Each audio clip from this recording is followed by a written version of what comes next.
Yo, what is going on, everybody? It is your boy Sonny here, coming at you guys with another Neverwinter video. And finally, I know it has been long enough, Mod 18 Barbarian build. I just wanted to make sure I got the build in proper order and make sure it works, right? I can't be giving you guys no half-ass build or a build that doesn't do damage, right? I'm not one of those guys out there. I'm just joking though, guys. But you could play Neverwinter however you want. As I always say, this is just my opinion. I've been playing this class since Mod 5, so I feel like I know what I'm talking about a little bit, right? We're just going to jump straight into this. I'm not sure how long this video is going to be because I'm going to be breaking down as much as I can, explaining to you guys why I use some things, and maybe you can swap out different pieces to help you guys, because I know not everybody is going to literally have every piece of gear that I have, but there could be those guys out there who do. So moving on to the headpiece right here, we're going to start at the gear aspect of things. We have the fancy duelist mask. Okay, this one is just a nice little bonus, right? It gives 5k power when you're in combat with one only enemy. The other headpiece that I would suggest getting is the one from IC dungeons. Now, unfortunately, this is an endgame dungeon, and I even don't actually have this headpiece yet. But when your stamina is over 75%, your power is increased by 5,000. That's why we like that one. So we would probably wear this for mobs. And you could even leave it on just for the boss fight, but just for the sake of that, that would definitely replace this headpiece once you get it. For utility slot, I have in a dark, and for modification, I have 880 power. Moving on to the chest place, I have the Ebenezer's one. There is another one you can use if you cannot keep 10 stacks on the Ebenize chest. I want to make that abundantly clear, right? If I said that word, hopefully I said that word right, abundantly clear, that if you cannot reach 10 stacks, don't bother using this consistently. This is all depending on how much power you have and how much HP you have, because that is what is relying on. If you can't damage your foe for more than 10% in a single blow, don't be using it until you get power enough. Probably 185 at the minimum, you know, unbuffed would be like a good amount to have. Anything higher than that, of course, is better. I'd say anything lower than that, and you actually want to put on the poison leathers, okay, in my opinion. This also gives you 5k power, but the only problem is you take 2% more damage for 5 seconds, up to a maximum of 5 stacks. So it's almost like a double-edged sword. You gain 5k power, but you lose out on taking more damage, right? Moving on to the modification aspect, again, 880 power. For the defensive slot, we have Radiance, and for the armor enchantment, I have a Soul Forge there just because I don't have the AD for anything in particular, but I have made videos discussing armor enchantment tier list if you want to check that out. But probably what you want to achieve is Bark Shield, Elven, Eclipse, you know, one of those top tier ones would be your best bet. But for me, I just use a Soul Forge, rank 9. I like it. It's almost like a free scroll, so it kind of saves me. So yeah. Moving on to the arms, I use the Spike Defender Van Brace. Now, again, there is a piece of gear that you can use in IC that is potentially could be better, you know, just depending. Gain 250 power when you strike an enemy, lose a stack when you are struck. Stacks up to 20 times, so pretty self-explanatory there. If you can keep that up, it's not a bad set of arms as well. But these ones are easy to get. Everybody can get them. They're from SEs. Just farm those and you'll be good to go. Again, modification is 880 power, and the utility, I use darks. Moving on to the main hand and offhand kind of set combo here, I have the Lionheart set. Now, I know not everybody is going to have access to this set, so if you don't, you can use the Alabaster, you can use the Burnish, you can use the Watcher set. Whatever set you have at the time is what you want to use, okay? There's nothing else you can do about that. So, on that end, I can tell you what you definitely want to be running inside of them, though. Relentless / as your enchantment modification for your main hand. I use one at least Tenebris, right? You want at least one of these instead of all Radiance, okay? I have my Lightning enchantment. You can use Lightning is good. Vorpal, Bioforn, right? It's just really depending on what kind of AD you have. But for specifically this mob's loadout, you definitely want a Lightning enchantment if you're trying to be best in slot. Moving on, another Radiant in my offensive slot. For the Sword Knot, as you can see, I have both Radiance and offensive defense. No brainer there. For the modifications, though, I have two.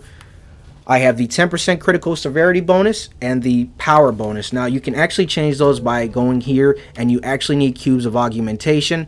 So these are ones that you have to buy in the auction house or pull from lock boxes in order to get these. A lot of times I don't see people who don't change these or maybe don't even know about these, but definitely make sure you get it on power and critical severity. And then same thing with the main hand, you want to get it on Relentless Slash because this is a 10% more damage, just straight up.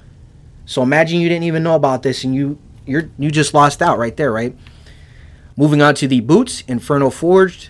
These ones come from the Seals vendor right here for 400. I actually like these ones because they give you 200 power for 5 seconds. Every 5 seconds, I should say, for stacks up to 24 times. So roughly almost 5,000 power from these boots. There is another pair of boots that you can use that I actually have as well that I've been playing around with, and that's the Rusted Iron Leggings. The only problem is they decrease incoming healing by 25%. And in these endgame dungeons, I see and Tom, minus 25% incoming healing might be just too much for me to have on. Maybe if I'm running LOM or anything underneath that, it would be okay. But for IC and Tom, you definitely can't afford that incoming healing decrease, in my own opinion. Moving on to the shirt and pants, right? Oh, I forgot to say also, there is a utility slot, has a dark with the modification of power again. Before I move on, now time for the shirt and the trousers. I use the ones from the sealed bitch again, right?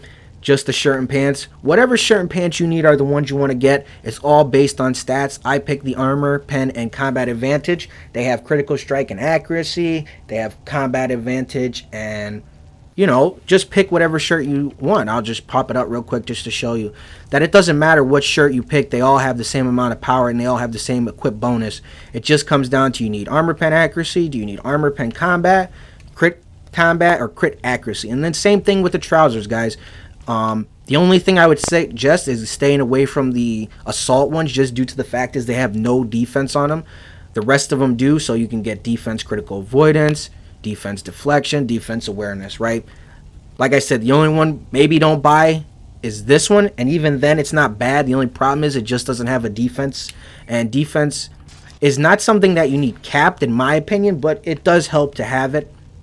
Moving on to my enchantments inside, of course, they are both Heart of Fire actually, but it's pretty much relevant to a Radiant for power. And then same thing here, I have an Azure just to help out with my defense, believe it or not, a little bit. I think putting on an Azure enchantment, at least just having one in a defense slot is actually pretty big, considering now we do get a lot of hit points from using a new set. I actually use the 3-piece set of the Book of Vile. You don't have to by any means. You can use the demo set, still is viable. You can use the music box set. You can use the Mad Mage set. There's just quite a bit of sets out there. The IC one, in my opinion, from what I've been running, is doing really nice. And I haven't had no problems with it. Even in LOM or anything like that, I'm still doing good damage. So if you want the best in slots, you know, set, I would honestly say get this one. It hasn't let me down yet. Moving on to, you know, the waste kind of utility and defense is a tactical for incoming healing and the defense. Now, you might be thinking, well, why don't you just put a dark in there? I actually like using some incoming healing. It helps out with the DCs, and it also keeps me alive better, right? I think kind of people sometimes sleep on incoming healing. You don't need a crazy amount like a tank does, but definitely having some helps out, especially in these harder end game dungeons.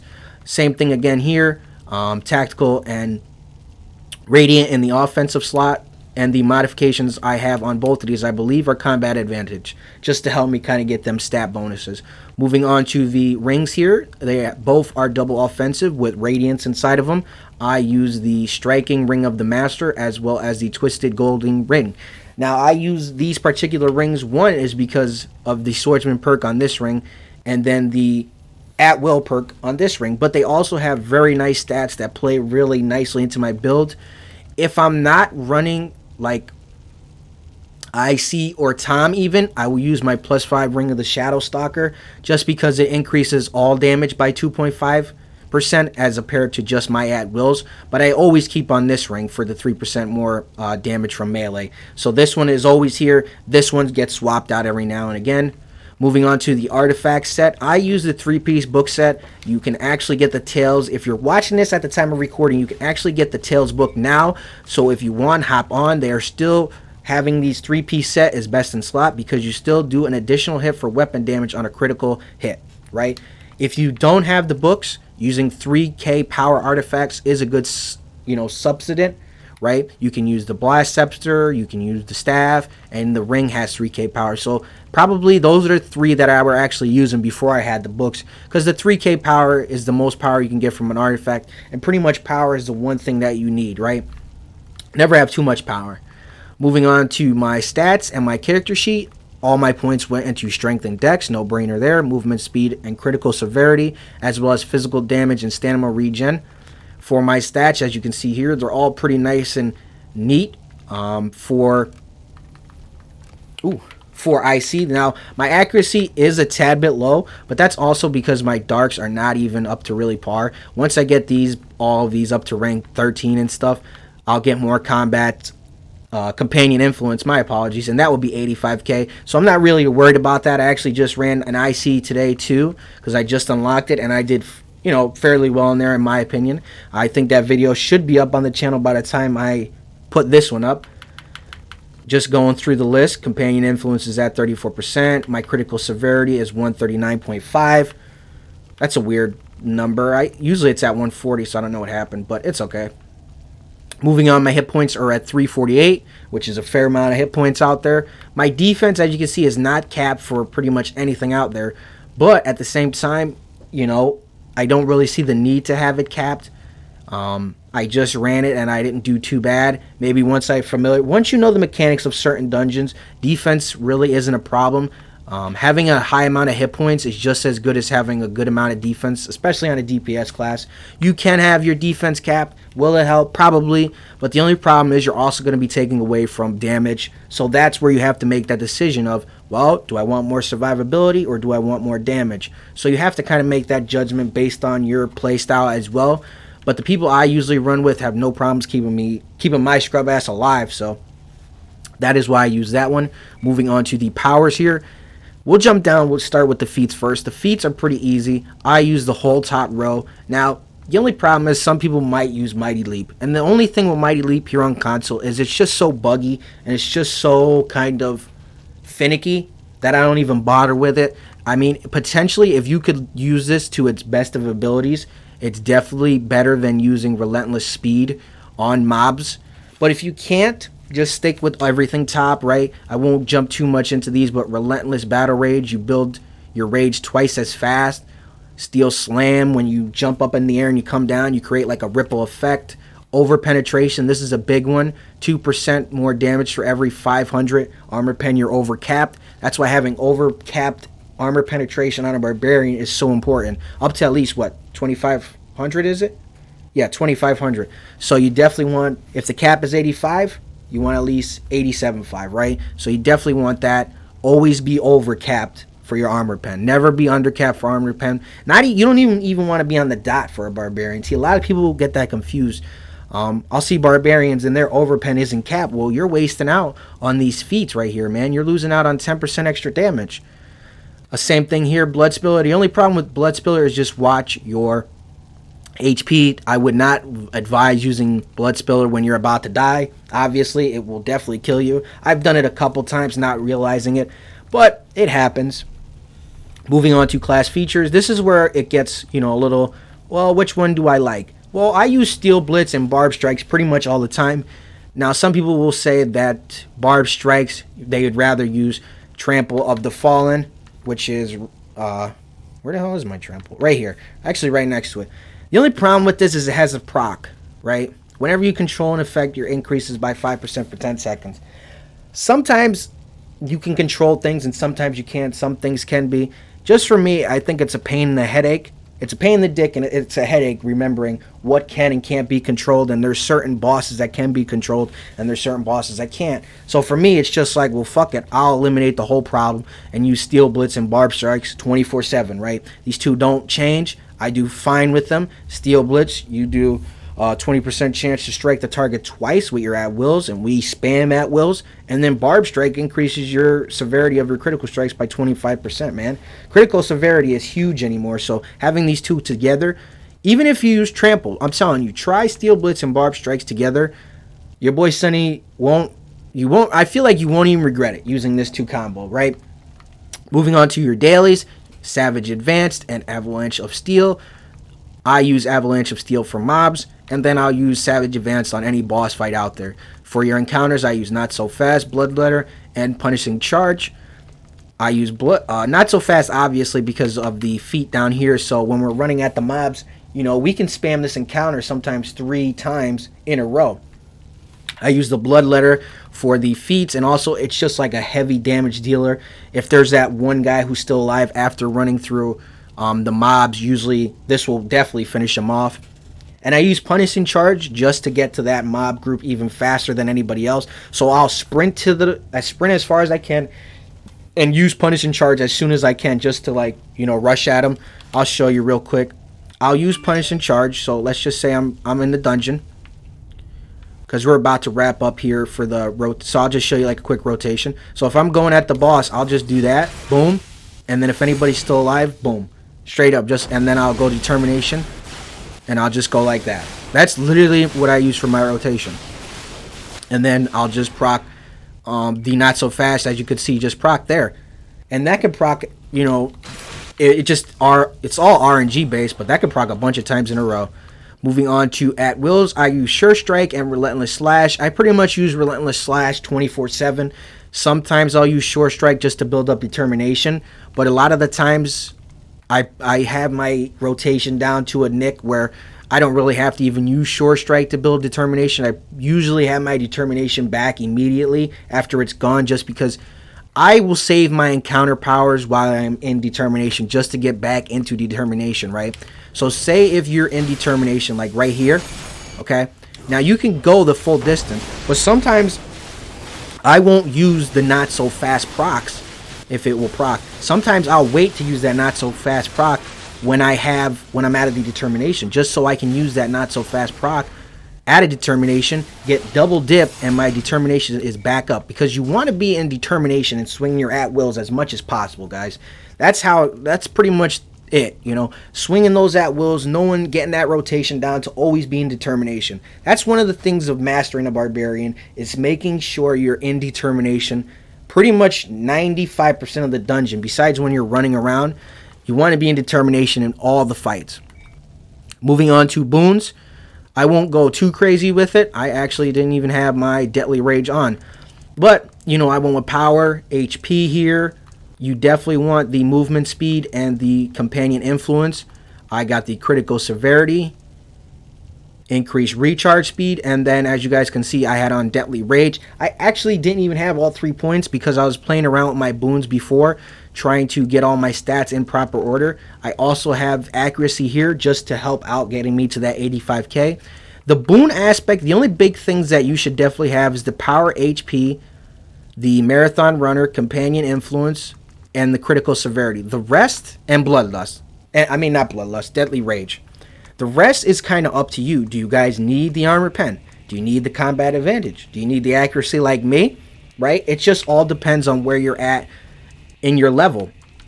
And I also actually have enough boon points to get a little bit in demonic mastery, which increases my damage and damage resistance versus fiends. And for those of you who do not know, the Book of Vials set increases our damage versus what? Fiends. So it's almost like a win-win situation here, where you can actually get some bonus damage when you're running IC. So that's not a no-brainer there for me. And I don't need any other stats here. Now, I probably could have put more points into defense, but like I said, this is where you got to make a choice. Do you want more survivability, or do you want more damage? So you'll have to definitely play around with your boons a little bit. You're definitely going to have to use a lot of retraining tokens. Moving on to the guild stronghold, I use critical severity, the defense boon. I mean, if I use the hit points boon real quick just to show you, I'll be at 380. Now, I haven't tested it out yet to run IC because I literally only ran one. But I want to know if probably having 380 hit points is better than having the defense, right? But for now, I just use the defense boon. Also because I do run other dungeon. And if I run Lam, 68k is the cap for defense. And if I run Tom, 80k cap is the defense. So I'm pretty much always almost capped on the dungeons, right? The only dungeon I'm not capped on is IC, and that's at 85. So that's why I use the defense one as well, Campaigns for PvP, I don't have any. If you do, obviously you put some in here.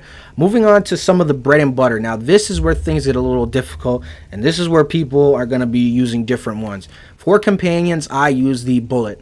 Okay, I think the bullet is probably top one, just due to the fact of the ability it gives you, right? It gives combat advantage, defense, and power shared with you. So an additional. Pretty much you want any companions out there that give you additional power.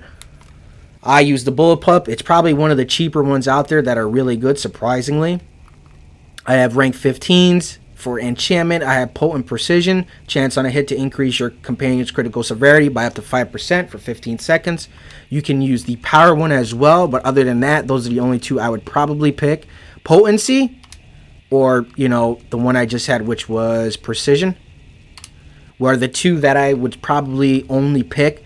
Potency, I feel a little bit, you know, critical severity is so big anymore. That's kind of hard to explain because I don't really even understand all the math behind it. I'm not really a math guy, but I do know damage. And putting on these critical severity things has definitely increased it.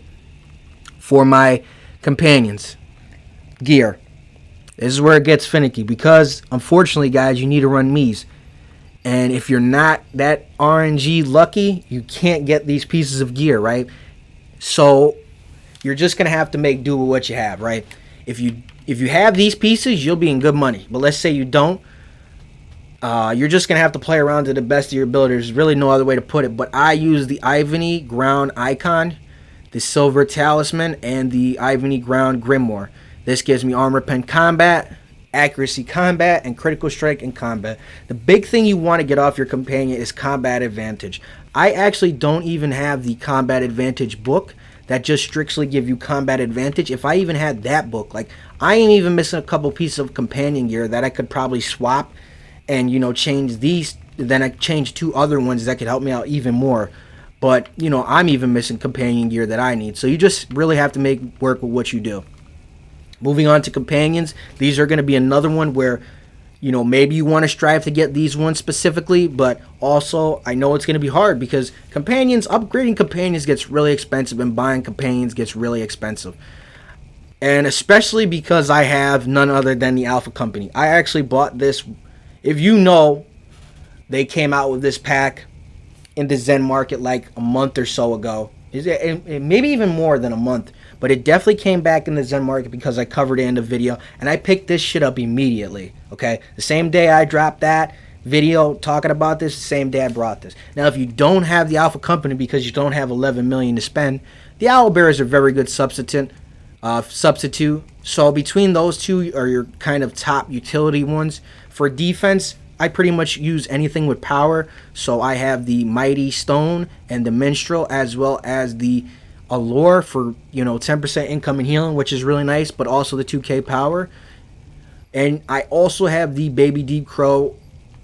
Now, if everybody in the group is running Raptor's Instinct, obviously 10k power will be better than 8k power. But unfortunately, not everybody has it. So it's just more like I'll just run the Deep Crow all the time. It just saves me the headache. Moving on to mounts, this is going to be another thing where, you know, do you want to spend millions of AD on legendary mounts? Well, if you do, these are the ones you're going to want for your mob setup. 10k power, right? That comes from Whirlwind, Warhorse, the Ape. You know, there are plenty of mounts out there that give 10k anymore. But for combat power for mobs, you definitely want the Tensor's Disc. Moving on to Insignias. The big ones you're going to want are Brutality and Dominance, just strictly for the fact of they give you power and Dominance gives you companion influence. I use 4 Gladiator's Guiles and 1 Artifact's Persuasion. I use 4 Gladiator's Guile just because I like the sprinting aspect of I always like to be moving quickly in a dungeon because if you can get to the mobs first, obviously you can get more damage. But the only problem is these will give you diminishing returns. So that is why I also use Artifact's Persuasion, because I feel 5 is just overkill, and Artifactor's Persuasion actually reduces your cooldowns by 2 seconds. So if you use all your, you use your Retation, and then you pop your Artifact, or you pop your Artifact and you use an encounter, beforehand, well, that just got delayed by 2 seconds. So that's 2 seconds off of whatever, you know what I mean? And 2 seconds is 2 seconds. If you use your artifact every 60 seconds, you know, in a dungeon or whatever, you use your artifact 10 times, you know, you just reduce all your encounters by like 20 seconds if you did it properly or something like that. You know, it's just nice. And if you think about that, that's an extra, you know, couple encounters you just got in a dungeon, which is more DPS. So it's all about trying to maximize DPS. That's what I try to go for with my builds. Is there other ways you can do it? Absolutely. You could probably run 5 Gladiators Guile and still get the same thing, because, you know, even though you get diminishing returns, you'll probably get that little bit more speed out of it, but I don't think it's enough to be noticeable. Moving on, I think I covered everything on this loadout. Now, I do have a single target, also known as my boss. Nothing really changes too much here. I'll just go over the parts that do. My shirt, I use the Ebonized Raid shirt. When your stamina is over 75%, your damage is increased by 3%. The only reason I don't use this on AoE is because, like I said, I'm not trying to worry about stamina consumption. And this shirt stats are pretty shitty because you get these from the me. So if you're not always, and I'm not always above 75% in mob fights, you know, I'm always running to the next mob, doing my thing. So I'm not trying to worry about that. And using this shirt, it gives me 5,700 power compared to 42. So that's over $1,000 extra power from using this shirt. And also, I don't have to, and on a boss fight, you know, I don't usually run around too much. You may have to, you know, get out of the way of something, but your stamina will come back right away as compared to always running. Moving on to the boons is where another thing switches. I use, I didn't even have it on. You see what I mean? Because I use Bloodlust. That is literally the only difference between single target and AoE. Is for AoE, I use Deadly Rage, and for single target, I use Bloodlust. My companions are the same. My mount bonuses are the same, besides my combat power. Like, this is where playing Neverwinter really gets expensive, is just getting those odds and end things to give you more DPS increases. Now, are they worth it? Yeah, I mean, obviously, if you can get it, it's worth it. I use the Bat Swarm instead of the disc on, you know, bosses, just because the Bat Swarm is better, right? You'll do more DPS using the Bat Swarm on a boss than you would a disc, as compared to using the Bat Swarm on mobs compared to the disc, right? So it's like you have to literally buy mounts just for specific loadouts if you really want to get that DPS increase. But other than that, my companions are the same. My boon was only one thing different, and my powers, just other than my encounters, are different. And I still use Bloodletter, I use IBS, and then I use Frenzy. Other than that, dailies, class features, powers, gear. None of my gear switches besides the shirt, like I said.